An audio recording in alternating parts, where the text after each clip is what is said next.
चलो let's start. आवाज check कर ले एक बार। ओके गाइस, अगला कॉन्सेप्ट देखते हैं हम लोग। हाँ चलो। सो हम लोग पढ़ रहे हैं चैप्टर नंबर 2, जिसके हमने कुछ कॉन्सेप्ट्स ऑलरेडी देखे है ना। We are done with micro, we are done with macro. कल हमने पेस्टले को भी देख लिया था।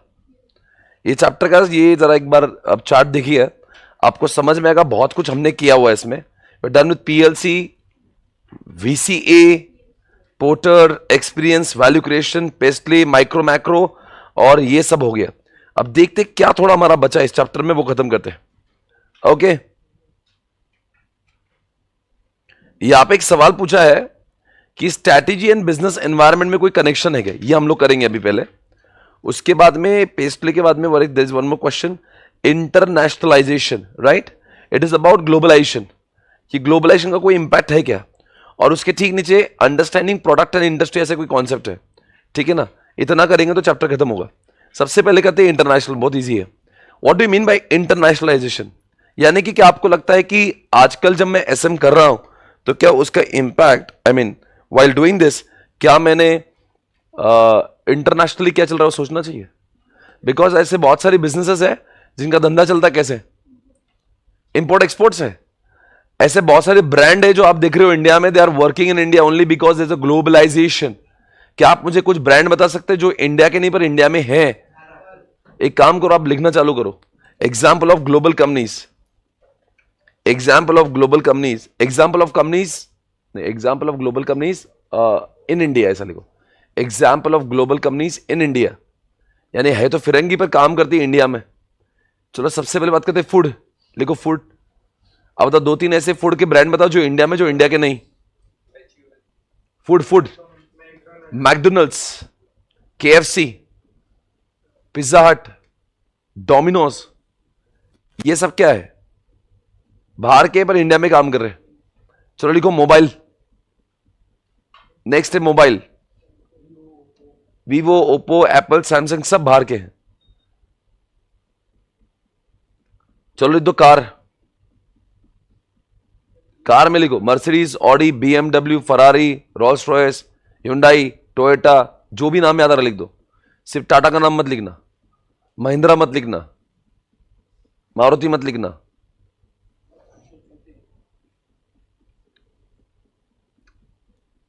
टोयोटा है, होंडा है, किया है, निसान है, वॉल्वो है, जो भी दो चार नाम याद आएंगे। चलो नेक्स्ट लिखो,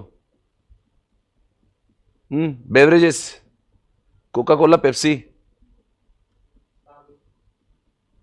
ये सब बाहर के ब्रांड है।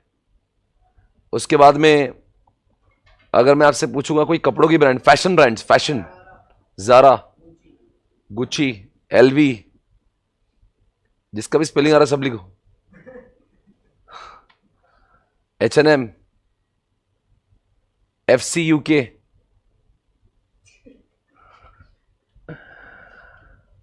उसके बाद में क्या बोलते हैं उसको, पेपे, बहुत ब्रांड है भाई, दुनिया के ब्रांड है।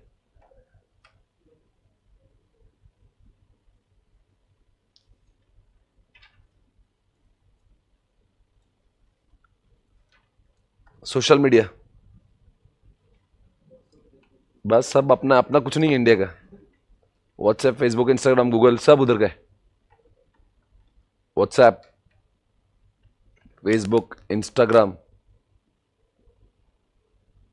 हमारा कुछ है कि नहीं था। गूगल पे भी उनका ही हो गया।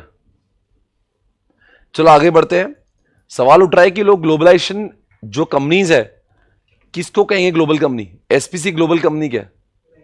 हाँ या ना बोलने से पहले तीन सवाल पूछना चाहिए। एक, क्या उसके मल्टीपल, ये देखो ये तीन कैरेक्टरिस्टिक्स यहाँ पे, किसी को ग्लोबल कहने से पहले क्या उनके पास में उनकी कॉमन ओनरशिप है। Underline the word common ownership, common ownership, page number is 12। Common ownership, common pool of resources and common strategy, ऐसा दिख रहा है आपको। बोलो क्या बोला आपने।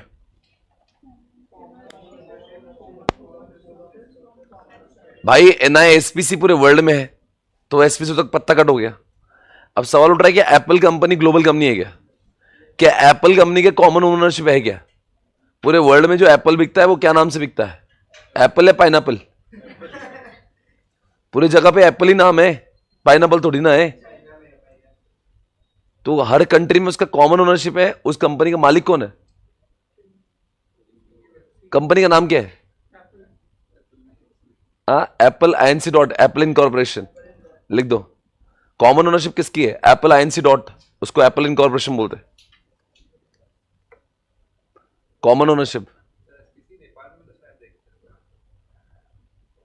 ठीक है, मतलब क्या ही तो एक कंट्री में जाने से अपने आप को ग्लोबल कहने लो तो बड़ा अजीब लगेगा। कोई स्टार्टिंग नहीं, अपना सीए का हो गया मतलब मुल्ला की दौड़ मस्जिद तक, ऐसी बात है। अपना कोर्स जा जाके सिर्फ 2 जगह पे जाता है, बराबर है। कहां तक जाता है? नेपाल बहुत हुआ तो दुबई जाता है, तो अपना कोर्स चलता ही नहीं बहुत जगह पे, तो क्या करेंगे? उसके लिए दूसरे धंधे में आना पड़ेगा, धंधा ही चेंज करना पड़ेगा ग्लोबल कंपनी बनने के लिए। चलो ठीक है, कॉमन पूल ऑफ रिसोर्सेस। इधर देखो स्क्रीन के ऊपर मैं आपको कुछ दिखाता हूं, आप सभी जानते होंगे।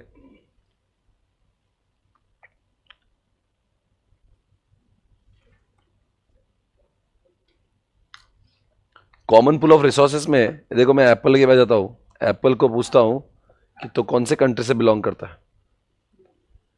ये यूएस से बिलोंग करता है, उसका हेडक्वार्टर है कैलिफोर्निया में, दिख रहा है? California. Common pool of resources समझता है? इसका मतलब क्या है? पूरे वर्ल्ड में कहीं भी मोबाइल फोन बिकने दो, सारा माल इधर ही आएगा, इधर जाके जमा होएगा कैलिफोर्निया में। फोन किधर भी बिकने दो, ओनर कौन है? एप्पल आईएनसी डॉट, एक ही ओनर है पूरे वर्ल्ड में एप्पल का। अगर मतलब एक फोन के 4 अलग कंट्री में 4 अलग ओनर है तो उसको हम ग्लोबल नहीं कहेंगे। पर फोन हर जगह पे बिकता है, मालिक एक है। फोन हर जगह पे बिकता है, पैसा एक ही जगह पे आके जमा होता है हेडक्वार्टर में, उसको बोलते हैं, यहां पे लिख दो कैलिफोर्निया। तो दोनों के दोनों कंडीशन मीट कर रहा है, एक तो कॉमन ओनरशिप है, एक जगह पे पैसा आता है, और तीसरी जगह पे कॉमन स्ट्रेटेजी यूज करता है। You know what is the meaning of strategy there? क्या स्ट्रेटेजी प्ले करते हो? महंगा फोन बेचेंगे, स्कीमिंग करेंगे बाद में। What is the meaning of skimming? पहले महंगा बेचेंगे, फिर धीरे धीरे करते करते उसको कट डाउन करते, फिर नया फोन आईफोन 16 आएगा तो 15 की प्राइस गिराएंगे। अरे बोलो यार, क्या बोलना चाहेंगे? स्ट्रेटेजी क्या है? स्कीमिंग वाली है। सस्ता वाला नहीं बोलते, पहले बहुत महंगा बेचते फिर धीरे धीरे कम करते। ये उनका स्ट्रेटेजी पूरे वर्ल्ड वाइड सेम ही है, उसको बोलते स्कीमिंग, SKIMMING। तो क्या इसका मतलब हुआ?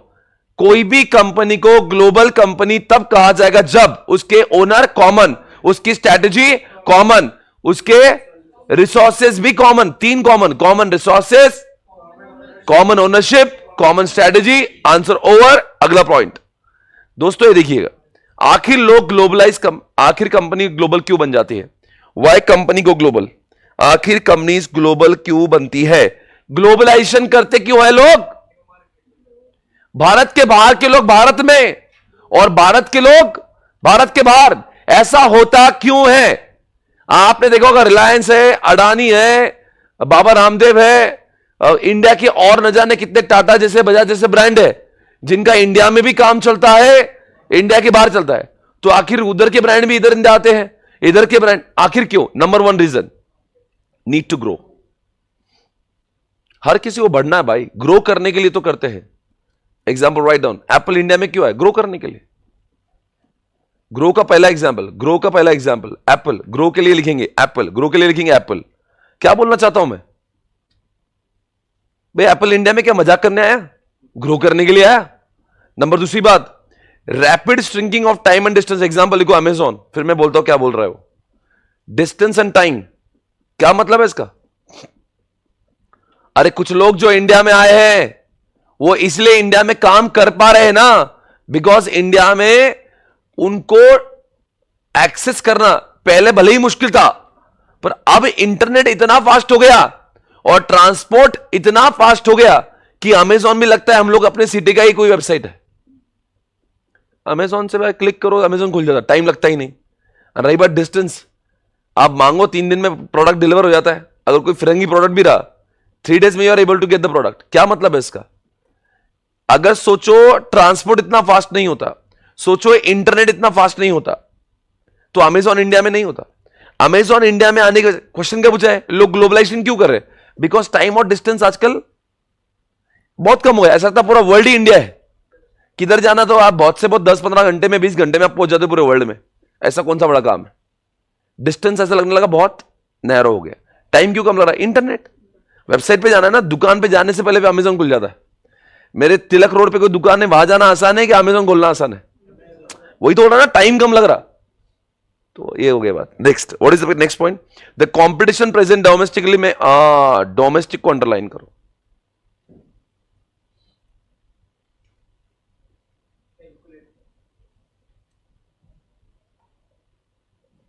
क्या बोल रहा है इसका मतलब? The competition present domestically may not exist in the inter, मतलब जो अपने कंट्री में भले ही बहुत इंटेंस कॉम्पिटिशन है पर बाहर ही नहीं है, तो उधर जाके माहौल बनाना आसान है। मान लो ये प्रोडक्ट इंडिया में चल रहा है पर इंडिया में बहुत ही उसकी कंपटीशन है, पर बाहर ये प्रोडक्ट बहुत ही, तो अच्छी बात है। तो लोग क्या करते हैं, बाहर बेचते हैं उस चीजों को। तो यहां पे इसका एग्जांपल मैं लिखवाता हूं आपको, वहां पे एग्जांपल के तौर पर आएगा।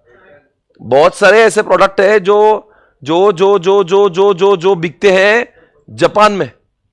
जैसे एग्जांपल आपके जो कैल्सी है वो कैसियो की होगी, सिटीजन की होगी, ये अपने घर के नहीं है, या इंडिया में सिर्फ चलाते हैं, उधर के लोग बनाते हैं, अपन चलाते हैं। जिस उम्र में आप कैल्सी चलाना सीखते नहीं उस उम्र में बना देते। वहां का बच्चा पैदा हो गया लगे इलेक्ट्रॉनिक चालू करता है।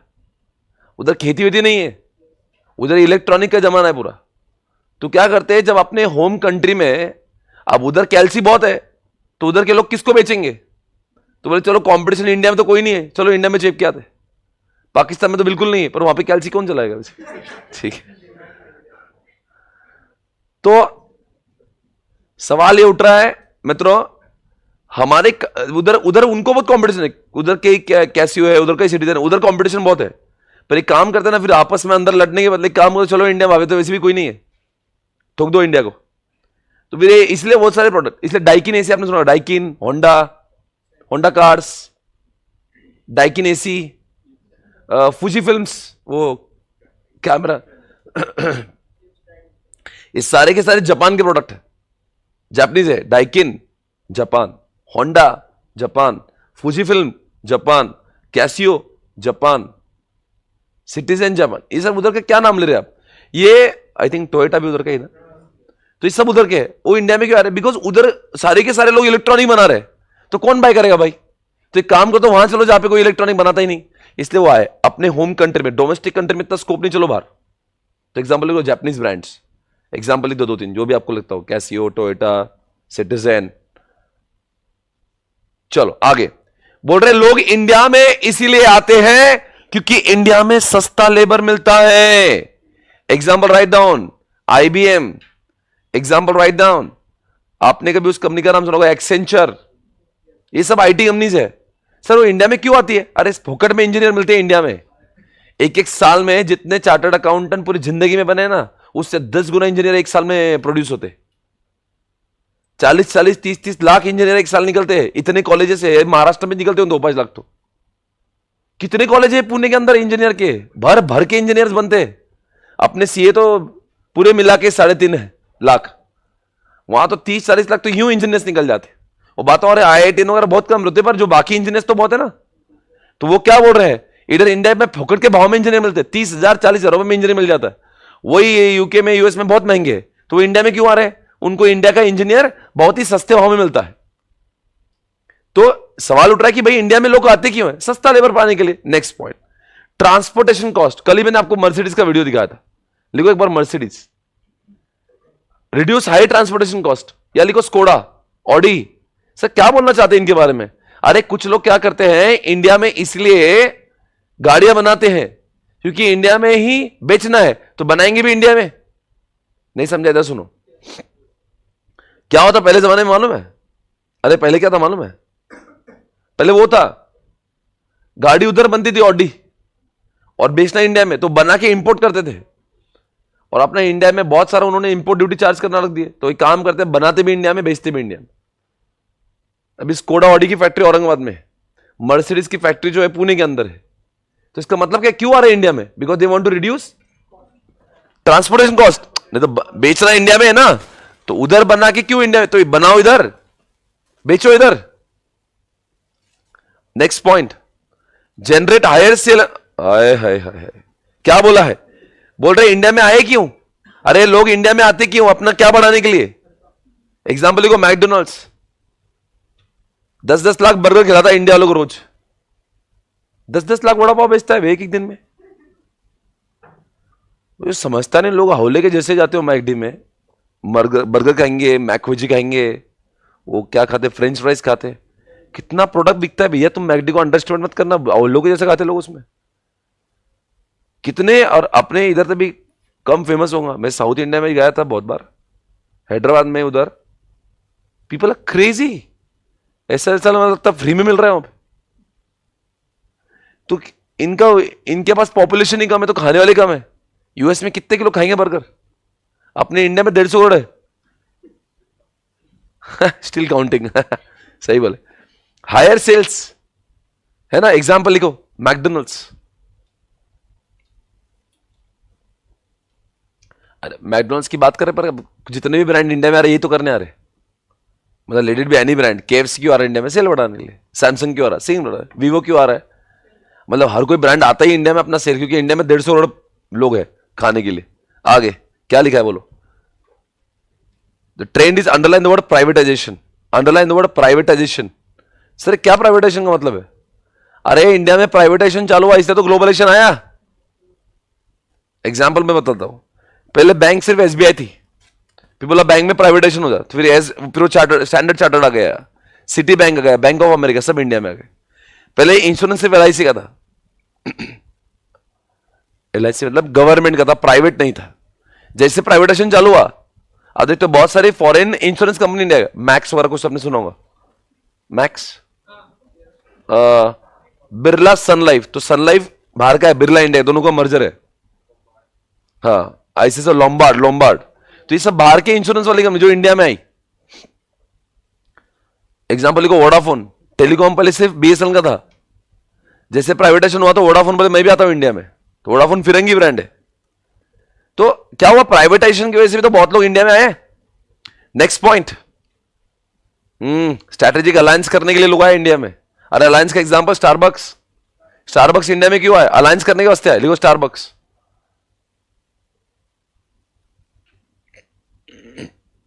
चलो बोलो भाई, आंसर ओवर। चलो मैं ब्रांड का नाम बोलूंगा, आप आंसर बोलना, मैं ब्रांड बोलूंगा, आप आंसर बोलना। एक्सेंचर इंडिया में क्यों आई, चीपर। मर्सिडीज इंडिया में क्यों, स्कोडा इंडिया में क्यों आए, ट्रांसपोर्टेशन कॉस्ट का। जापान के लोग इंडिया में क्यों आए, डोमेस्टिकली उनके कंट्री में इतना ग्रोथ नहीं है, कंपटीशन ज्यादा है। बताएंगे बच्चों, स्टारबक्स इंडिया में क्यों आए, वोडाफोन इंडिया में क्यों आया, नहीं, प्राइवेटाइजेशन की वास्ते आया। आगे बात करेंगे, अमेजॉन इंडिया में क्यों आया, बिकॉज आजकल टाइम और डिस्टेंस बहुत कम लगने लगा है। एप्पल इंडिया में क्यों आया, बिकॉज को ग्रो करना था, ग्रो। मैकडी इंडिया में क्यों आया, अपना सेल बढ़ाने के वास्ते आया। अरे बोलो भाई, मैं सही बोल रहा हूं, मैंने क्या किया, आंसर बोला, आपको बोला क्वेश्चन पहचानो, समझा, आपको सारे पॉइंट्स हो गए। वैसे जापान वाले क्यों आए, डोमेस्टिक कंपटीशन बहुत ज्यादा है इसलिए। That's all guys. ऊपर जाएंगे और ऊपर चले जाओ, यहां पे आएंगे, strategy and business environment. Okay, strategy and business environment, ऐसा कोई लिखा है। चलो, एनवायरनमेंट दो टाइप के होते हैं, micro macro, micro macro, micro macro. Sir जो भी आपने बोला है अच्छी बात है, माइक्रो भी होता है, मैक्रो भी होता है, तो एक बार माइक्रो में देखो कौन सी चीज होती है, अंडरलाइन करो, employ, customer, supplier, competitor. Sir ये सब क्या है, ये वो लोग जो माइक्रो है, जिसके ऊपर हमारा कंट्रोल है। क्या मेरे एम्प्लॉय के ऊपर मेरा कंट्रोल होता है, हाँ होता है, मैं बोलूंगा वही करता है वो। क्या मेरी ऑर्गेनाइजेशन के अंदर, हाँ जी, मेरे ऑर्गेनाइजेशन के ऊपर वही होता है जो मैं कहता हूं, जिसके ऊपर कंट्रोल है वो माइक्रो है। जो मेरे क्लोज विसिनिटी में वो मेरा माइक्रो है। कॉम्पिटिटर्स को भी मैं बर्बाद कर सकता हूं चाहे तो, क्या है क्या नहीं? जियो आया था फुकट में लेके बर्बाद किया ना लोगों को, तो मेरा इंपैक्ट कंट्रोल है क्या नहीं उनके ऊपर? हाँ, तो इसका मतलब कॉम्प्यूटर क्या है? माइक्रो। कस्टमर क्या है? कैसे? सर्विस अच्छा देगा तो मेरा कस्टमर मुझे छोड़ के जाने की सोचेगा नहीं कभी, तो उसके ऊपर मेरा कंट्रोल है। और एक सवाल मैं पूछूंगा, बताओ बच्चों, ये तो अब एम्प्लॉइज आ गए, कस्टमर आ गए, सप्लायर, अच्छा सप्लायर के ऊपर कैसे? सप्लायर सप्लायर मेरे सप्लायर के ऊपर मेरा, जैसे ये किताबें मैं प्रिंट कर रहा था आपके लिए, उसके ऊपर मेरा कंट्रोल है कि नहीं? मैं बोलूंगा "ए, सुन, तेरे से मैं माल तभी लूंगा 2 दिन में डिलीवरी चाहिए"। वो नाइट शिफ्ट मारता है फिर भी मेरे को माल देता है। समझा?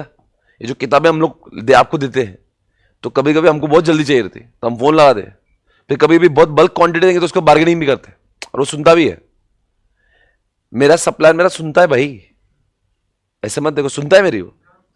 अब जब हजारों क्वांटिटी में बनाऊंगा तो उसको धंधा मुझसे मिल रहा है, तो मेरी सुनता है ना, और वो मेरी सुनेगा तो मैं किसी और के पास जाऊंगा। तो मेरा सप्लायर जिससे मैं किताबें बना के लेता हूं, उसके ऊपर मेरा बस चलता है, वो मेरी सुनता है। क्यों? बिकॉज उससे मेरे साथ, उसको मुझसे धंधा मिलता है, धंधा। मानता है?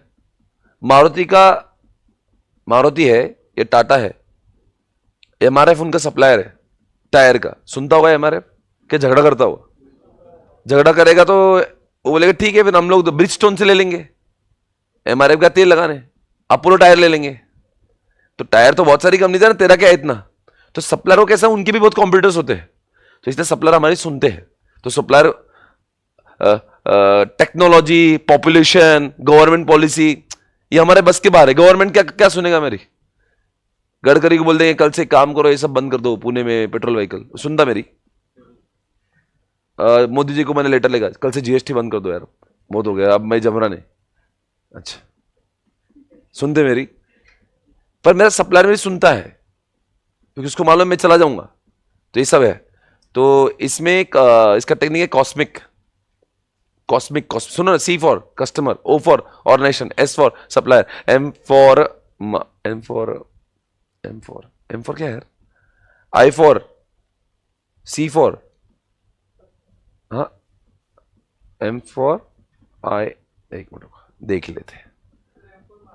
एम फॉर मार्केट है, एक ही मिनट बस दिखा देते।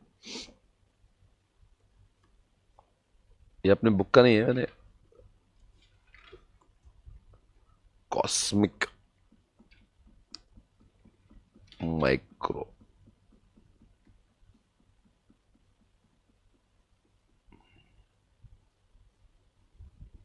Market, intermediate and customers. Okay, अच्छा एक बात देख लो, सुनो सुनो सुनो, मैक्रो आया तो पेस्ट ले, माइक्रो आया तो कॉस्मिक, याद रखना। ओके, सी फॉर पहले बोल दो एक बार, क्या मेरे कस्टमर पे मेरा कंट्रोल है? यस। ओ से ऑर्गेनाइजेशन, मेरी ऑर्गेनाइजेशन तो मेरी चलेगी। एस फॉर सुनता ही है मेरी। M for market, I for intermediates, यानी जिसके द्वारा मैं माल बेचता हूं, मेरे एजेंट, मेरे ब्रोकर्स। नहीं, मेरा माल बेचना है मुझे, मेरा माल बेचना है, और कोई किराना शॉप, मान लो कि मैं तेल बनाता हूं, खाने का तेल, और कोई किराना शॉप है जो मेरा तेल बेचती है, तो मेरा सुनता होगा ना, वो मेरे कंट्रोल में है। तो इंटरमीडिएट्स उसको बोलते हैं। हाँ, जैसे बहुत सारी चीज फ्रेंचाइजीज, जैसे आप नाइकी के शोरूम में गए, या एडिडास के शोरूम में गए, रिबॉक के शोरूम में गए, ये कंपनी के शोरूम नहीं होते, वो इंटरमीडिएट्स होते। अरे जिस मॉल से आप नाइकी का शूज लिए ना, वो नाइकी का मालिक नहीं डालता, नाइकी का मालिक बैठा यूएस में, वो इंडिया में उसके इंटरमीडिएट चलाते। तो नाइकी का सुनते होंगे ना इंडिया का बंदा, तो वही बोल रहा है हमारे कंट्रोल में है। और लास्ट में क्या? कस्टमर। एक बार बोलो, C for competitors, O for organisation, S for supplier, M for market, I for intermediate, C for, एक कस्टमर है, कॉम्पिटिटर है। एक बार लिख दो।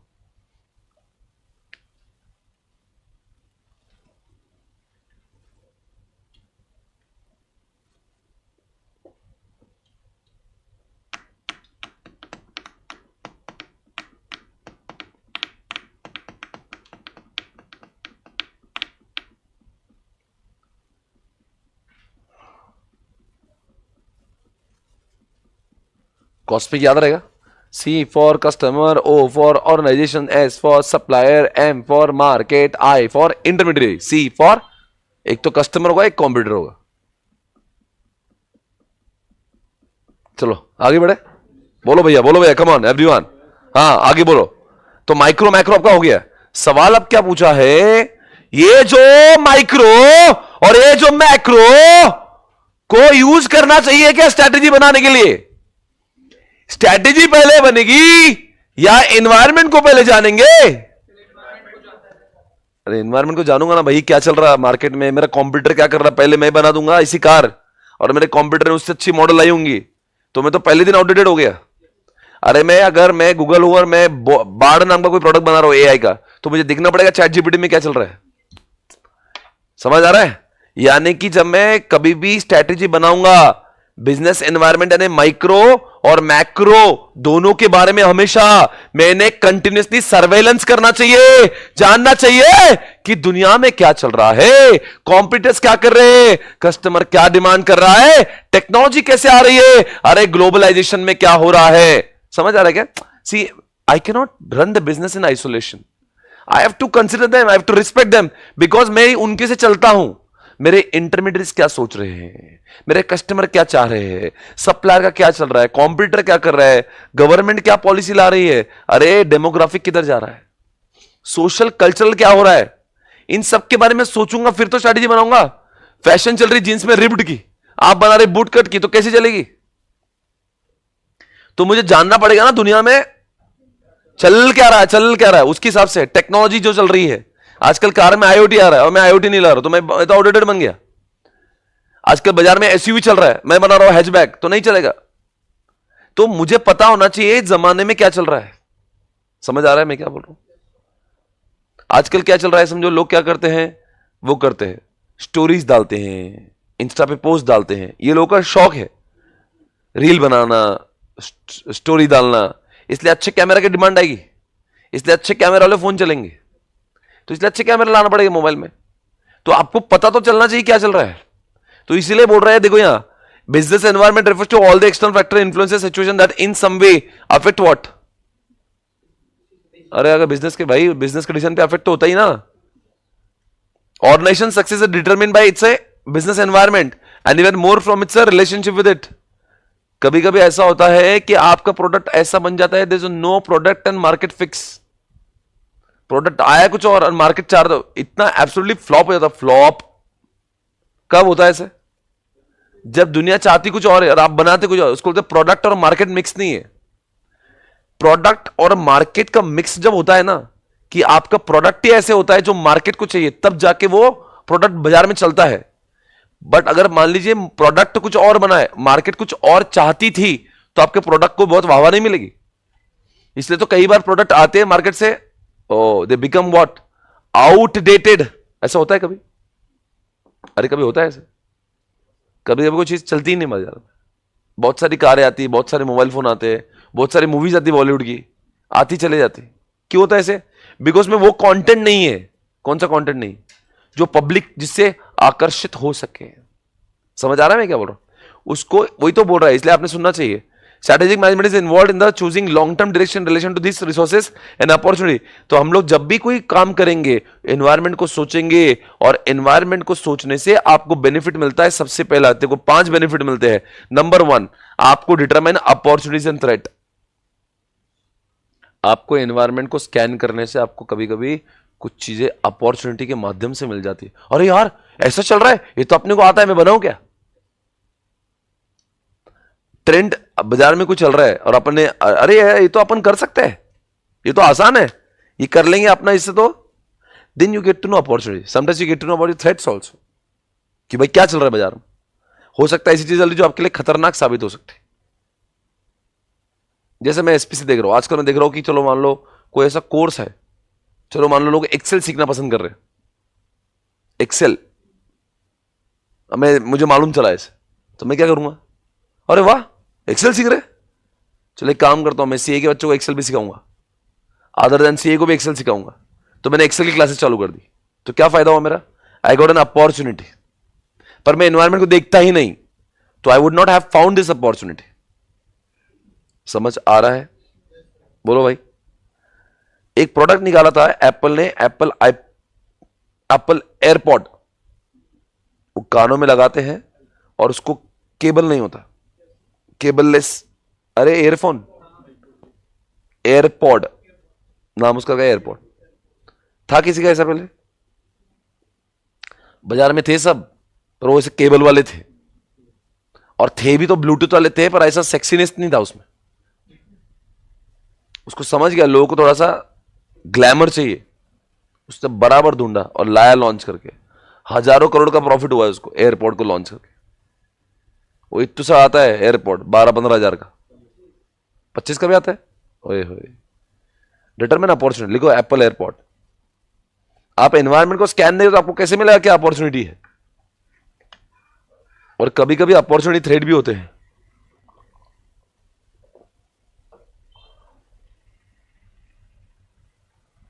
बोलते हैं एनवायरमेंट माइक्रो मैक्रो को देखने से आपको डायरेक्शन मिलती है ग्रोथ की। ऐसे कौन से एग्जांपल में लगता है आपको डायरेक्शन मिलती है ग्रोथ की?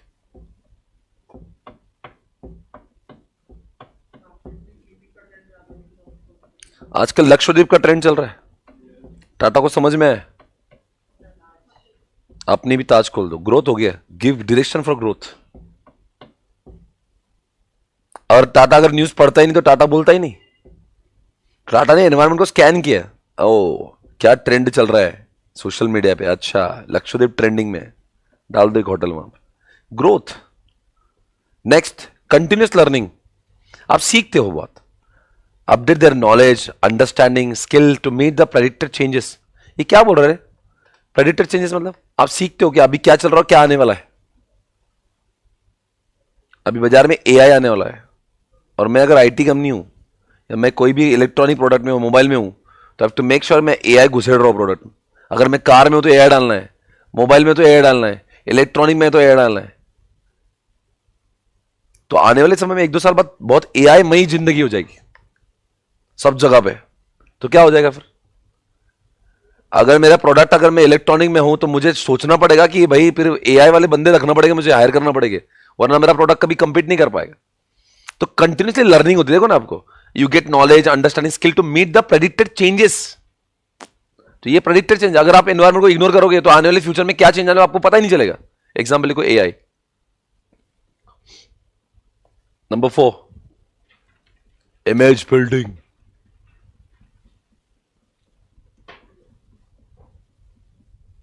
ये अच्छा पॉइंट है। इमेज बिल्डिंग समझता है कैसे? इमेज बिल्डिंग, आपकी रेपुटेशन बढ़ सकती है धंधे में अगर आप एनवायरमेंट को इज्जत देते हो तो। आप कुछ ऐसा काम कर रहे हो एनवायरमेंट जिससे त्रस्त है, and you become the solution to it. Example Tesla, कैसे इमेज बिल्ड किया? प्रॉब्लम है ना पोल्यूशन का, एक काम करता हूं मैं, ऐसा प्रोडक्ट लाता हूं पोल्यूशन खत्म हो जाएगा। क्या किया आपने? इमेज बिल्ड हुई आपकी, आपने पूरे संसार का प्रॉब्लम सॉल्व कर दिया। Image building. सीरम इंस्टीट्यूट, क्या अच्छा कोरोना का वैक्सीन नहीं मिल रहा क्या? ओके फाइन, मैं बनाता, तुमको देता वैक्सीन। इमेज बिल्ड होती है। धंधा तो बन रहा है पर इमेज, धंधा नहीं बन रहा, धंधा तो बनेगा ही पर आपका इमेज भी तो बढ़ रहा है ना भाई। उस समय तो कोरोना के समय पे एक एक वैक्सीन लेने के लिए हौले से कर रहे थे लोग, तो उस समय तो कितना जरूरी था वो। तो this is what image building is. And meeting competition, it helps business to analyse the competitive strategy, formulate their own strategy. क्या बोल रहा है? मीटिंग कंपटीशन, यानी कि आपको बार बार कॉम्पिटिटर्स को जब सोचते हो तो वो क्या कर रहा है, वो अपनी मार्केटिंग कैसे कर रहा है, वो क्या प्रोडक्ट ला रहा है। सोचो ऐसा करते करते करते करते करते करते आप कॉम्पिटिटर्स को हराते हो। ऐसा महसूस किया आपने? कौन सी जगह पे? ओके, Hyundai ने जो मारुति की बजाई है, सही है। और कुछ बताओ। जियो ने कैसा बजाया? 0% से 45% हो गया। अच्छा, मार्केट में जियो जब आया था पता है क्या था? देश में telecom companies used to earn only from the voice calls, they had focus only on the voice call. Nobody thought data will become such a big industry. और डेटा का इनके पास में ऑफरिंग भी नहीं था, ये 2 GB डेटा देते थे। ऐसा वो क्या बोलते हैं 2G। तो क्या इनका इनका डेटा मतलब गूगल भी खोलने को 2 मिनट लगते थे। हाँ,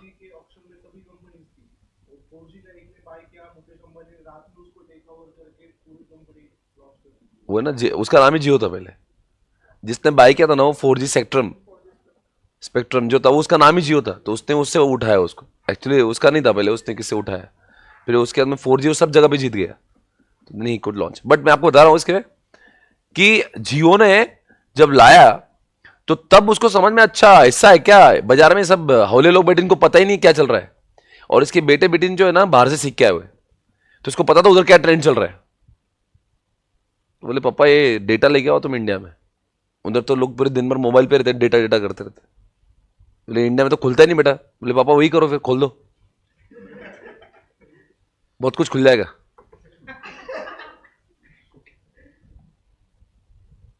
तो लेकर आ गए इंडिया में 4G। आज तो वन साइडेड है भाई, वन साइडेड है, वन साइडेड। पूरे रिलायंस की वैल्यूएशन 17 लाख करोड़ है, उसमें अंदर जियो की वैल्यूएशन 7 लाख करोड़ है। बिग नंबर है यार, इतनी कंपनीज है रिलायंस के पास में, 800 सब्सिडरीज है। एक बच्चा इतना बड़ा बन गया 8 लाख करोड़ का, 7 लाख करोड़ का, बाकी सारे बच्चे 10 लाख करोड़ के।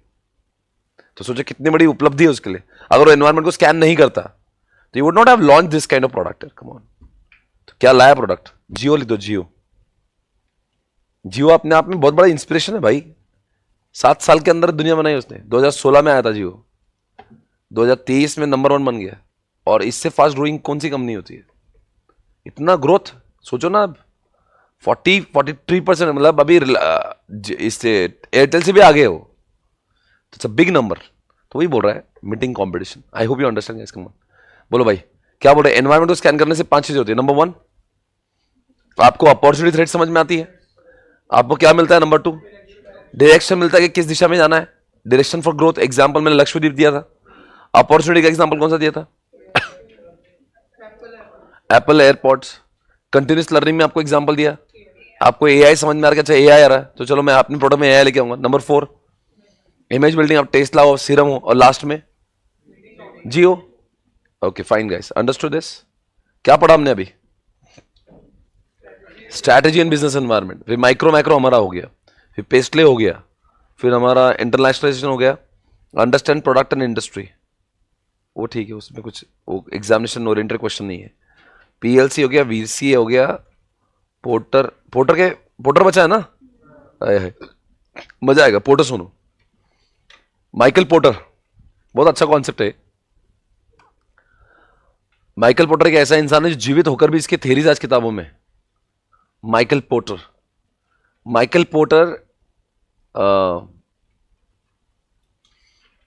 ने कहा, whenever you want to enter into any industry you should check the pressure of competition, and the pressure of competition is very high, you should not enter into the competition. I repeat, अगर वैसे मान लो SPC को airline का business चालू करना है, या एसपीसी को कोई भी बिजनेस चालू करना नया, एजुकेशन को छोड़ के, तो माइकल पोर्टर बोलता है पहले पोर्टर के 5 फोर्सेस चेक करो। फोर्सेस से समझ में आएगा कि कंपटीशन कितनी इंटेंस है, और if the competition is very tough तो फिर आपने इस धंधे में ना। देखो, धंधे में पैसे लगाने के पहले पता होना चाहिए कि धंधे में कितनी गहराइयां है। नहीं समझा? क्या करना चाहिए? पहले पैसे मत लगाओ, पहले समझो। क्या समझो? कि कितनी प्रेशर ऑफ कंपटीशन है। अगर लगता है प्रेशर ऑफ कंपटीशन बहुत ज्यादा है तो उस धंधे में आने का नहीं, बिकॉज जितना प्रेशर ऑफ कंपटीशन ज्यादा होता है उतनी आपकी मार्जिन थिन हो जाती है। आपकी मार्जिन थिन हो जाती है जितनी कंपटीशन। देखो ना, एक एरिया में 10-20 दुकानें खुल गई तो कंपटीशन बहुत ज्यादा होता है, प्रॉफिट मार्जिन बहुत श्रिंक हो जाएंगे। समझ आ रहा है मैं क्या बोल रहा हूं? तो इसलिए ऐसे धंधे में मत आना जहां पे बहुत ही ज्यादा कंपटीशन होगी। पर प्रेशर ऑफ कंपटीशन को चेक करें कैसे? तो उसके लिए 5 आइटम दिए। ये क्या बोलता है, कोई भी इंडस्ट्री में आना है ना, आपने एक बार पैसे लगा दिया ना तो बाद में पैसे निकलते नहीं वहां से। सपोज आपने एयरलाइन का बिजनेस चालू कर दिया, आपने 50 एयरक्राफ्ट ले लिए, अब ले तो लिए, बाद में समझा यार गलत हो गया, तो फालतू धंधे में आ गए मैं। अब क्या भेजना, कहां भेजना एयरलाइन को? OLX पे। वो एयरलाइन कौन लेगा भाई 1000 करोड़ की तुम्हारी? तुमने पैसे तो लगा दिए। चलो मान लो आपने टेलीकॉम का बिजनेस चालू कर दिया, और टेलीकॉम के बिजनेस में टावर लगा दिए, गड्ढों में केबल भी घुसेड़ दिए। 3 साल के बाद लगा मजा नहीं आ रहा, और तब तो 1 लाख करोड़ लगा चुके गड्ढों में। कैसे निकालना बाद में? कौन लेगा तुम्हारे केबल वाहियात? और वो टावर भंगार में जाएंगे, स्क्रैप में लोग लेंगे उसको किलो के भाव से। सो अंडरस्टैंड करो, कोई भी धंधे में घुसने के बाद रो नहीं सकते आप। इरिवर्सिबल होता है वो। आपने लगाया तो लग गए। वो बोल रहा है धंधे में जाओ मत, पहले मेरे को सुनो, मेरी सुनो, मैं आपको प्रेशर बताऊंगा, और प्रेशर कम है तो घुस जाओ, प्रेशर ज्यादा तो घुसो मत। Don't enter into any business unless you check the pressure of competition. If the pressure of competition is very high, don't enter into it. If the pressure of competition is low, okay. पर आजकल का एक बच्चा मुझे पूछता है, sir ऐसा कोई प्रेशर, ऐसा कोई बिजनेस जिसमें प्रेशर ही नहीं, कोई भी बिजनेस नहीं है। प्रेशर तो होगा। फिर बोले सर कैसे, कौन से तो धंधा करना ही नहीं, रिलेटिवली प्रेशर कम है। अरे चार, आपको मान लो एक सीमेंट की इंडस्ट्री में जाना है, या हॉस्पिटल में जाना है, या आपको एजुकेशन में जाना है, या आपको पेट्रोलियम में जाना है, चार इंडस्ट्री है। अब चार में से किस में घुसना है? मैं तो सीए तो बन गया, चारों में से एक बिजनेस करना है, तो कैसे डिसाइड करूंगा? चारों के प्रेशर में से सबसे कम रिलेटिवली प्रेशर कम किस में होगा, उसमें मुझे घुसना पड़ेगा। अंडरस्टूड? तो कैसे pressure of competition is done through 5 बातें। इसको बोलते हैं पोटर बाबा की रेस। पोटर बाबा की रेस, पोटर बाबा की रेस। बाबा मतलब बायर्स बार्गेनिंग पावर। देखो देखो बाबा, बायर्स बार्गेनिंग पावर कहां पे दिख रहा है? देखो सबसे आखिरी में देखो, वी वाला पॉइंट है, underline the word buyers bargaining power. रेस, RESS, आर फॉर देखो राइवल्स दिख रहा होगा। राइवल्स कौन सा पॉइंट है? अरे राइवल्स ही नहीं दिख रहा। फर्स्ट वाला पॉइंट, राइवल्स को अंडरलाइन करो। ई से एंट्रेंस दिख रहा होगा, एंट्रेंस सेकंड वाले पॉइंट में। एस से सप्लायर दिख रहा होगा, और एस से सब्स्टिट्यूट दिख रहा होगा, 3 और 4 में। और इन्हीं को नीचे लेट के लिखा हुआ, देखो 1 पेज तक 2 पेज तक इन्हीं को आराम से लिखा है नीचे। तो ये जो लिखा है ना, मैं आपको समझाता हूं। एक बार माइकल पोर्टर को किसी ने इंटरव्यू में पूछा, ए Michael please explain what is this. देखो माइकल पोर्टर को मैं दिखाता हूं, बहुत अच्छा बोलता है। I love the way he speaks. बहुत ही अच्छा बोलता है, बहुत बढ़िया बोलता है, बहुत बढ़िया। क्या नाम है इसका? माइकल।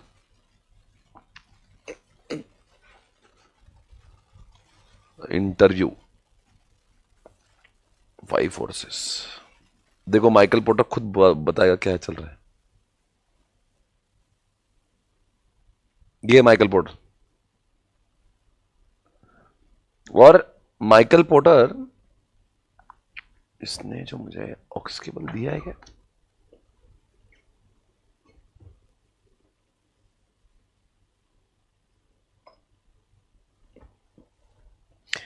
ओके, ये जो है ना, ये है माइकल पोर्टर। और वो बंदा जो इंटरव्यू ले रहा है ना उसका, वो पूछता है उसको, हे माइकल तू समझा ना तेरा माइकल पोर्टर का थ्योरी क्या है?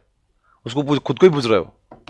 तो फिर उसका जवाब देता है, let's understand Michael porter with the help of industry called airline. आपको पता है एयरलाइन इंडस्ट्री का प्रॉब्लम क्या है? तो airline industry looks very hot, looks very sexy, looks very glamorous too. जल्दी आना। पर सबके अंदर से लगी पड़ी है, कुछ नहीं बचा उसमें। इट लुक्स वेरी सेक्सी, लगता है एयरलाइन कंपनी का मालिक, मतलब आदमी एयरलाइन को लोग अच्छे दिखते हैं, मालिक को कैसे दिखते होंगे? अच्छे अच्छे डूबे भाई, जेट एयरवेज चला गया, किंगफिशर चला गया, एयर इंडिया चला गया, सब है। ये बोल रहा है कि प्रेशर ऑफ कंपटीशन चेक करो, it looks very hot, it looks very sexy. वो बोले लेट्स अंडरस्टैंड 5 फोर्सेस। वो खुद समझा रहा है। चलो 5 फोर्सेस को मैं समझाता हूं with the help of airline industry, इसलिए मैं भी उसका एग्जांपल ले रहा हूं। वो क्या बोलता है, एयरलाइन के द्वारा मैं समझाता हूं कि जैसे एसपीसी को एयरलाइन के बिजनेस में आना है, SPC wants to start airline business, तो करना कि नहीं करना वो बताएगा पहले। तो बोलते हैं लेट्स अंडरस्टैंड कैसे करना चाहिए, नहीं मैं प्रेशर बताता हूं कैसे चेक करते हैं। तो कैसे प्रेशर चेक करेंगे? 5 तरीकों से। Number 1, rivals. चलो एग्जांपल, आर फॉर राइवल्स। तो बोलते हैं राइवल्स अगर बहुत होंगे तो धंधे में मत आओ। तो बताओ राइवल्स कौन है इंडिया में? एयर इंडिया है, गो एयर है, स्पाइस जेट है, विस्तारा है, अकासा है, इंडिगो है, ये सब राइवल्स है। तो आप बताओ, इनकी राइवलरी तो बहुत है, राइवलरी है ना?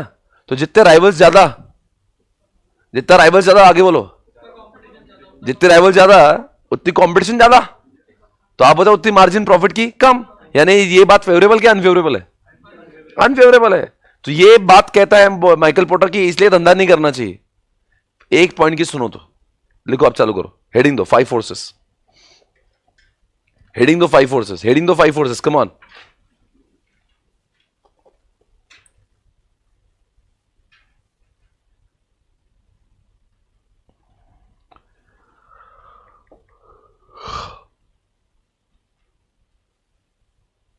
लिखा 5 फोर्सेस?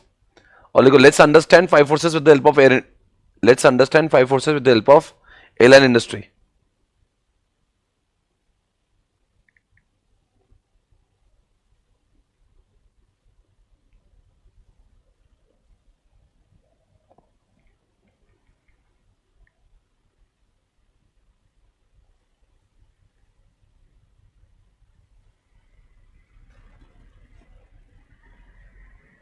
लेट्स अंडरस्टैंड,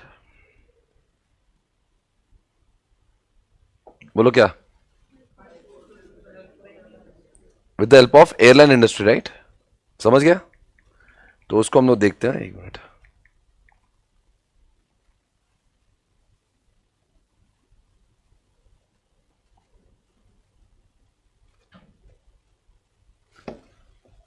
तो इसका फर्स्ट पॉइंट कौन सा? राइवलरी है ना? तो राइवल्स आर लिखो, राइवल्स आर कौन से राइवल्स है? GoAir, SpiceJet, Vistara, Air India, IndiGo, etcetera.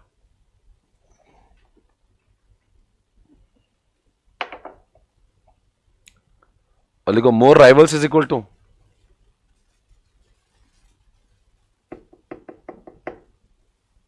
More rival is equal to more pressure of competition. जितने राइवल्स होंगे तो जितना कंपटीशन होगी ना। ब्रैकेट में लिखो फेवरेबल क्या अनफेवरेबल। नहीं नहीं, किसके लिए बोल रहे हो आप? किसके लिए अनफेवरेबल है? मतलब मैं जब मेरे लिए चल रहा है, कस्टमर के लिए नहीं चल रहा है। मैं एयरलाइन के धंधे में आऊं कि नहीं आऊं, तो ये पॉइंट बोल रहा बहुत ही कंपटीशन क्यों आ रहा है, अनफेवरेबल है। तो फर्स्ट पॉइंट का आंसर है unfavourable. Now the second one is what? Entrance. Second point is entrance. Second point is entrance. आप मुझे बताओ क्या बोलेंगे एंट्रेंस के बारे में? एंट्रेंस इस धंधे में ज्यादा है कि कम है? बहुत कम है। इतने सालों में 4-5 ही लोग आए, वो भी कुछ आधे बंद हुए। लिखो एंट्रेंस के सामने लिखो less number of new entrants. Less number of new entrants. Entrance कम है, एंट्रेंस कम है, कम ऑन, एंट्रेंस कम है, less number of new entrants. बताओ ये धंधे में ज्यादा लोग क्यों नहीं आते? एक तो पैसा बहुत लगता है, लॉस मेकिंग धंधा है, हाँ, और साथ साथ में पैसा बहुत लगता है, और गवर्नमेंट ऐसे ऑप्शन भी देती नहीं किसी को जल्दी से। गवर्नमेंट जल्दी से क्या नहीं करती, हाँ, देती नहीं किसी को, जल्दी से नहीं मिलता कुछ भी। ये धंधे के लाइसेंस ही नहीं मिलते आपको जल्दी से। तो न्यू एंट्रेंस कम है। तो ये बात अच्छी वैसे, अगर मैं इस धंधे में आ रहा हूं तो ये बात पक्की है, बहुत लोग नहीं आएंगे। तो इस पॉइंट ऑफ व्यू से देखेंगे तो ये बात अच्छी है। लिखो लेस प्रेशर ऑफ कंपटीशन। इस पर्टिकुलर पॉइंट को देखेंगे तो लेस प्रेशर लगता है। जैसे देखो ई कॉमर्स के धंधे में कितने लोग नए नए आ रहे हैं, क्योंकि वहां पे खोलने के लिए कुछ लगता नहीं है। यहां पे प्रॉब्लम है, less number of new entrants. तो क्या होगा? फेवरेबल है। अब एस फॉर लिखो सब्सटीट्यूट। बताओ एयरलाइन के सब्सटीट्यूट कौन है? हवा में नहीं उड़े तो कैसे उड़ेंगे? जमीन पे उड़ेंगे। तो लिखो रोडवेज, रोडवेज, वाटरवेज। भाई यहां से गोवा जाना तो कैसे जाऊंगा? एक तो एयरलाइन से जाऊंगा, नहीं तो रोड से भी जा सकता हूं। रोड है, पानी है, रेलवे है, लिखो रेलवे। तो सब्स्टिट्यूट तो है ना। तो बताओ क्या अच्छी बात है कि बुरी बात है मेरे लिए? मेरे लिए अच्छी बात नहीं है, क्योंकि मैं उस धंधे में आ रहा हूं, उसके ऊपर लोगों की कुछ आड़ा नहीं है। लोग बोलेंगे ठीक है तू बहुत मस्ती में, एक काम करता हूं मैं ट्रेन से जाता हूं, एक काम करता हूं मैं बाइक पे चल जाऊंगा, कोई बोलेगा चलो मैं ड्राइव करके जाता हूं। इसका मतलब क्या हुआ? मेरे ऊपर, मतलब एयरलाइन के ऊपर किसका बहुत डिपेंडेंसी नहीं है। चाहे तो लोग सब्स्टिट्यूट ढूंढ लेंगे। तो इसका मतलब क्या है? ये मेरे लिए अच्छी बात नहीं अगर मैं एयरलाइन के धंधे में आ रहा हूं तो। लिखो अनफेवरेबल।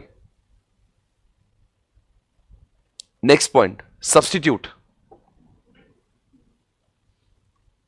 सब्स्टिट्यूट हो गया ना। Suppliers, suppliers bargaining power, suppliers bargaining power. लिखो there are only 2 suppliers, there are only 2 suppliers. बोलो कौन से? There are only 2 suppliers.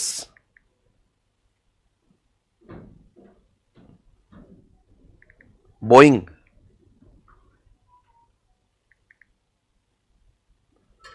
Boeing और कौन सा? एयरबस। बोलो क्या बोलना चाहेंगे? बोइंग एंड एयरबस सिर्फ 2 ही लोग बनाते पूरे वर्ल्ड में एयरक्राफ्ट। सोचो पूरे वर्ल्ड में सिर्फ 2 ही लोग बनाते। बनाने वाले बायर कितने होंगे? बहुत ज्यादा, बहुत सारी एयरलाइन कंपनी को लगती हुई एयरलाइंस।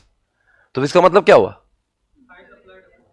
उनके ऊपर डिपेंडेंसी तो हमारे लिए अच्छी बात नहीं। वो कभी भी रेट बढ़ा देगा। पहले 10 एयरक्राफ्ट सस्ते में देंगे, बाद में आप चालू कर दिया तूने, अब इतने में दूंगा मैं, नहीं तो 10 ही उड़ाते बैठते।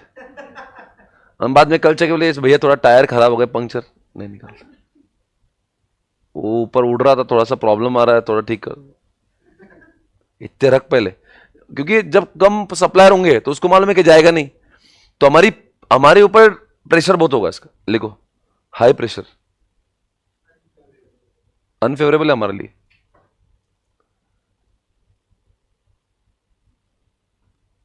और एक लिखो बायर्स बार्गेनिंग पावर, लास्ट, बोलो क्या मतलब हुआ इसका, बायर्स बार्गेनिंग पावर, अब मुझे बताओ क्या करे, buyers bargaining power,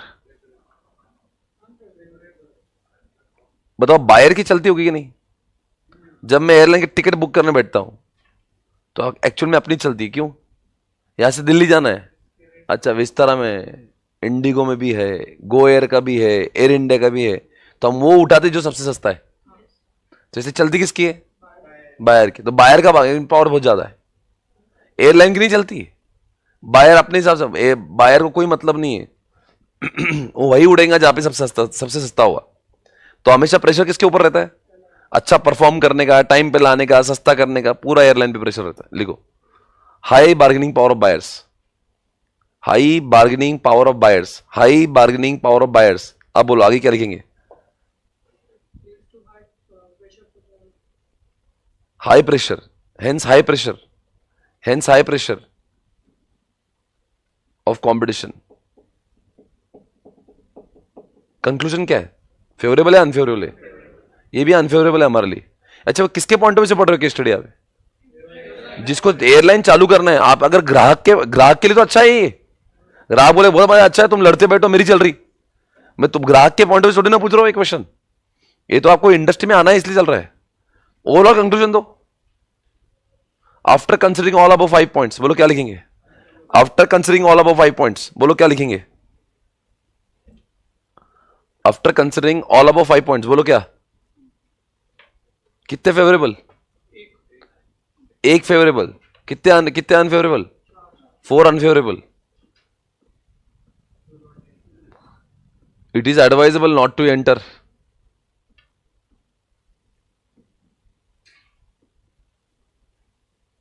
because, because क्या, high profit, sorry high, high because of high competition, because of high competition,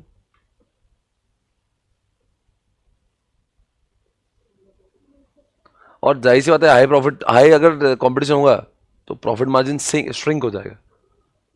okay got it guys, hey guys have you understood this, समझा नहीं समझा, Potter बाबा की, पोटर बाबा की, पोटर बाबा की, बाबा, बाबा मतलब buyers bargaining power, are मतलब rivals, ई मतलब entrance, S मतलब सप्लायर, एस मतलब सब्स्टिट्यूट, वो RACE नहीं है, RE SS है, बोले पोटर बाबा की रेस, बाय मतलब, बाबा मतलब buyers bargaining power, R for rivals, E for entrance, S for supplier, S for substitute, बाबा मतलब बायस बार्गेनिंग, पोटर बाबा की रेस, पोटर बाबा की रेस, बाबा मतलब buyers bargaining power, R for, E for entrance, S for supplier, S for substitute, R for rival, E for entrance, S for supplier, S for, समझ आ ही गया होगा आपको, एवरीबॉडी गॉट इट, सभी को समझ गया। अब दोस्तों इसी के अंदर अंदर ही अंदर एक क्वेश्चन है जिसका नाम है न्यू एंट्रेंट्स किसके ऊपर डिपेंड करते हैं, नहीं अंदर अंदर एक क्वेश्चन उन्होंने और डेवलप किया है, new entrants depends on, number 1 बोलते जिस धंधे में कैपिटल रिक्वायरमेंट ज्यादा, देखो आप लिखो ऐसे, new entrance depends on following factors, new entrance depends on following factors,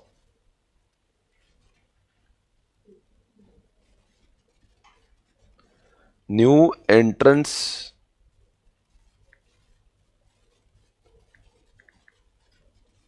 depends on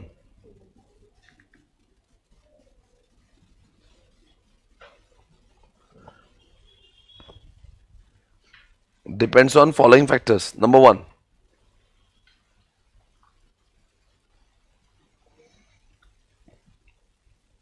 number 1 क्या लिखो, कैपिटल रिक्वायरमेंट,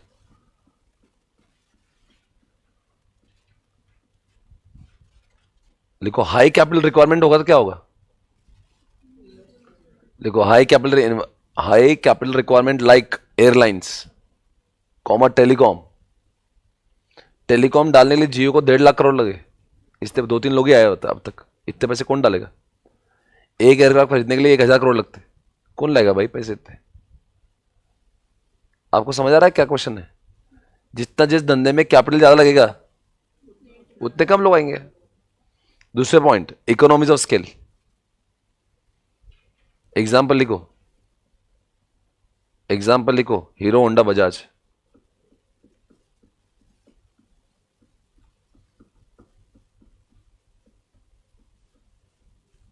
बोलो क्या बोलना चाहते हैं? जिस धंधे में ऑलरेडी बहुत बाहुबली लोग बैठे हैं और एक्सपीरियंस कर को एंजॉय कर रहे हैं, जिनकी कॉस्ट पर यूनिट बहुत कम है, तो ऐसे धंधे में नए एंट्रेंट्स क्यों आएंगे ना? बिकॉज इतना सस्ता बेच रहे गाड़ियां, तो नए लोग आके भी चाकर भी इतना सस्ता नहीं बना सकते। समझा? मैंने ऑलरेडी पढ़ाया था एक्सपीरियंस कर में, जितनी ज्यादा एक्सपीरियंस कर होगा उतनी ये बजाज की, हीरो होंडा की कॉस्ट कम होगी। अब ये ऑलरेडी इतना सस्ता बेच रहा, चाकर भी रिलायंस, चाकर भी अडानी टू व्हीलर के बिजनेस में नहीं आ सकता। क्यों? इतना सस्ता कौन बनाएगा भाई? इनको इकोनॉमीज ऑफ स्केल प्राप्त हो चुकी है। लिखो वहां पे क्या लिखा आपने? बजाज हीरो होंडा लिखा ना? लिखो creates barrier for new entrants. Creates barrier for क्या लिखा? New entrants.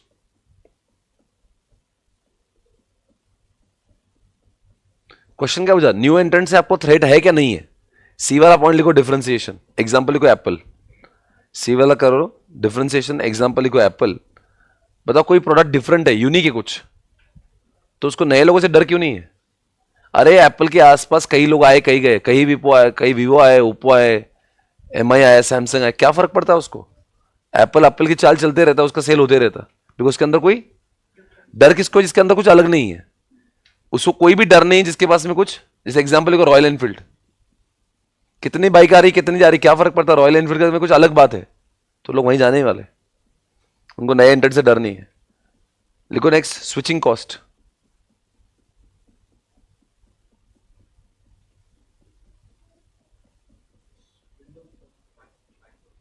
अब जिस धंधे में, एग्जांपल लिखो ईआरपी, एक सॉफ्टवेयर है।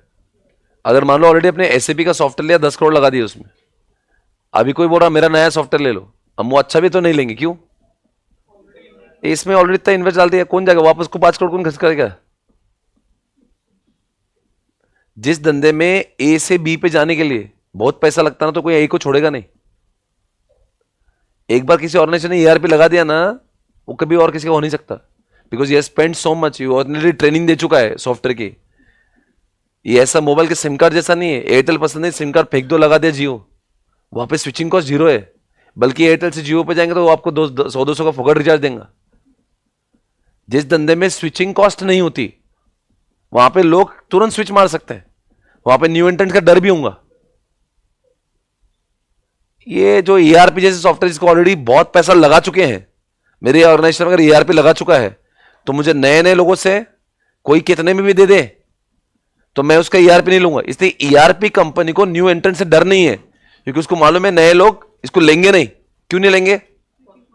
इतना इतना ऑलरेडी स्विचिंग कॉस्ट है उसके ऊपर। Next, brand identity. ब्रांड, जब आपका ब्रांड होता है ना, तो न्यू एंट्रेंट से थ्रेट कम होता है।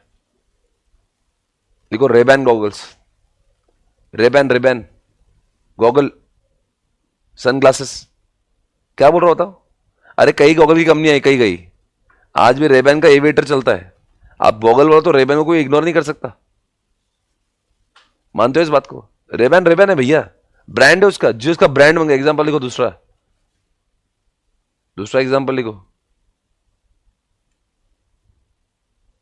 लैम्बोर्गिनी, फरारी, क्या है सब? ये ब्रांड है भैया। क्या करोगे? कितने भी गाड़ी आने दो जाने दो, वो ब्रांड है। एक बार ब्रांड एस्टेब्लिश हो गया आपका, तो आपको डर नहीं किसी से। एक्सेस टू डिस्ट्रीब्यूशन चैनल,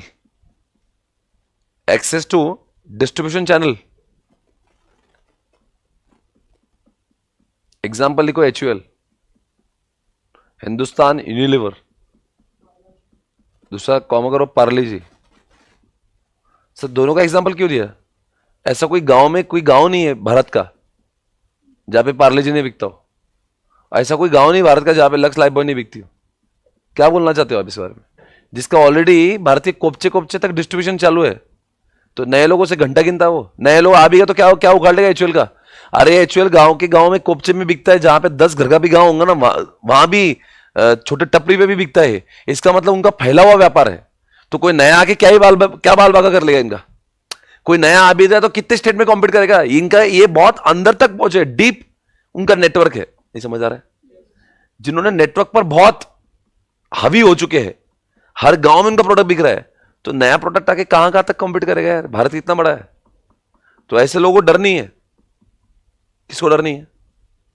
जिनका डिस्ट्रीब्यूशन बहुत अच्छा है, उनको नए एंट्रेंट से बहुत थ्रेट नहीं है। और लास्ट में एग्रेसिव रिटेलिएशन लिखो, एग्रेसिव रिटेलिएशन, और लिखो वहां पे जोमेटो। एग्रेसिव रिटेलिएशन एग्जांपल लिखो, जोमेटो। क्या बोलना चाहेंगे जोमेटो के बारे में?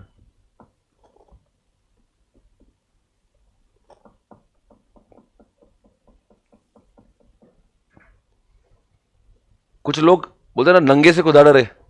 नंगे से खुदा डरे। जिसको लॉस ही करना है बिजनेस में, तो उसका क्या बाल बाका करोगे आप? जोमेटो नंगा होकर निकला है मार्केट में, वो बोलता है उसका प्रॉफिट कमाने का टारगेट ही नहीं है, उसको कमाना है लॉस। तो उसको न्यू एंट्रेंस कौन टक्कर देगा? स्विगी और जोमेटो दोनों के दोनों बोलते हैं लॉस करेंगे। इतना फूड का यूसेज है, फूड क्या बोलते हैं, फूड ऐप का इतना यूसेज है इंडिया में, नए लोग क्यों नहीं आ रहे? अरे कौन मरेगा इनके बीच में? ये दोनों हौले के जैसे कुत्ते जैसा लड़ रहे हैं। दोनों को लॉस करना है, प्रॉफिट इसको कमाना नहीं है। तो नया एंट्रेंट का मरने झक मारने आएगा इनके बीच में। अगर वो प्रॉफिट मेकिंग इंडस्ट्री होती तो 10 लोग मरते भी थे। ये इनका क्या बोलना है, टारगेट क्या है? इस साल 5,000 करोड़ लॉस करेंगे। अरे टारगेट कौन सा भैया? ये जिसका टारगेट ही लॉस करने का है। नहीं समझा मेरे का? इसको बोलते कैश बर्न। इनका काम है, कमाने का नाम ही नहीं है, बर्न करना है, बर्न। अब जिसको बर्न नहीं करना है, तो उनको नए एंट्रेंस क्या क्या नया एंट्रेंस आके 1-2 दिन लड़ेगा, बोलेगा भाई तुम लड़ो, मैं जा रहा है यहां से। ये तुम्हारे चक्कर, तुम दोनों के दोनों हौले है। वो स्विगी हौला है, जोमेटो हौला है, दोनों भी हौले है, दोनों भी लॉस में। इधर उबर हौला है और उधर ओला, दोनों के दोनों लॉसेस में चल रहे।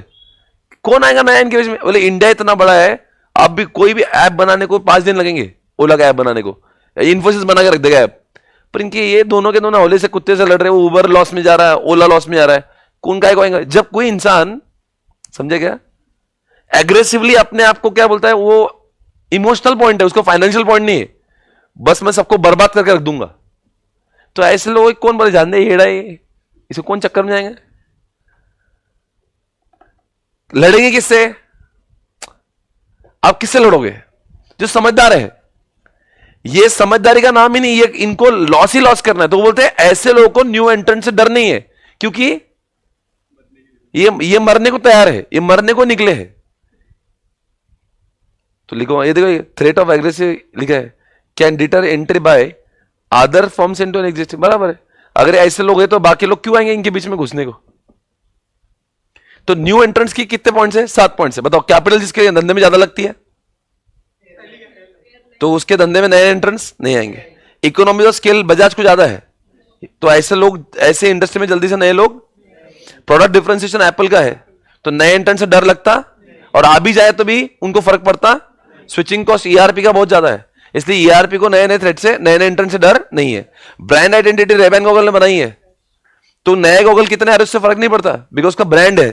एक्सेस टू, जैसे एचयूएल ने बहुत डिस्ट्रीब्यूशन अपना बहुत भारी बनाया हुआ है, पार्ले जी ने बड़ा बनाया हुआ है, तो नए बिस्कुट आ भी गए तभी पार्ले जी को डर। और लास्ट में जोमेटो, जब अगर कोई लॉस करने को ही निकला है तो उनसे कौन डरेगा? आई मीन उनको, उनसे सब डरेंगे, वो किससे नहीं डरेंगे? ऐसे धंधे में नए एंट्रेंट्स का डर। 2-4 साल भी देखोगे आप, जोमेटो और स्विगी के लोग कोई नहीं बचेगा, वही रहेंगे, दोनों ही रहेंगे, और दोनों लॉस का नया विक्रम बनाएंगे। अरे आ गया है, वो प्रॉफिट कैसा बनाते हो? वो डेप्रिसिएशन कट मार्केट प्रॉफिट में बढ़ते हो, उनका ऐसा, वो बहुत भारी अकाउंटिंग खेलते हो, उनके इसमें प्ले करते हो पूरा फाइनेंशियल स्टेटमेंट अपने हिसाब से, और प्रॉफिट भी नाम मात्र है। ऐसा कुछ बहुत, मतलब वो नहीं क्या है 4 करोड़ का प्रॉफिट। अरे कंपनी की वैल्यूएशन 1 लाख करोड़, 4 करोड़ का प्रॉफिट दिखा रहा है। एसपीसी का प्रॉफिट तेरे से ज्यादा है, तो मतलब इतनी बड़ी कंपनी है तो प्रॉफिट कैसा निकलना चाहिए बाहर? 1000 करोड़ का प्रॉफिट होना चाहिए ना, जब तुम्हारा ऐप पूरे इंडिया में इतना बड़ा है। पर उनका वो अभी तक उनके उससे बाहर नहीं निकलेंगे, वो वैसे ही करना है उनको। एनीवेज गाइस, आज का लेक्चर खत्म करेंगे। Thank you so much. हम लोग मिलेंगे कल नए चैप्टर के साथ में, है ना। एक थोड़ा सा कॉन्सेप्ट इधर यही है, वो हम लोग करेंगे। राइवलरी किसके ऊपर डिपेंड करती है वो आएगा कल, और बाकी हम लोग करेंगे। जितना भी मैं पढ़ा रहा हूं, make sure you are reading it, do not come without reading. मैं आपको बता रहा हूं, आपकी जिम्मेदारी बहुत है जब आप फास्ट ट्रैक करते हो तो you are responsible for reading whatever I have taught. मैं जो 1 घंटे पढ़ा तो आपको पढ़ने के 1-2 घंटे और डालना पड़ेगा, आराम से निबंध होकर पढ़िएगा उसको। ओके, इस चैप्टर होने के पश्चात मैं कहूंगा 40% एसएम हो गया। ओके, आने वाले कुछ दिनों में हम लोग एसएम खत्म करेंगे, फिर एफएम चालू करेंगे। Okay, bye bye, take care.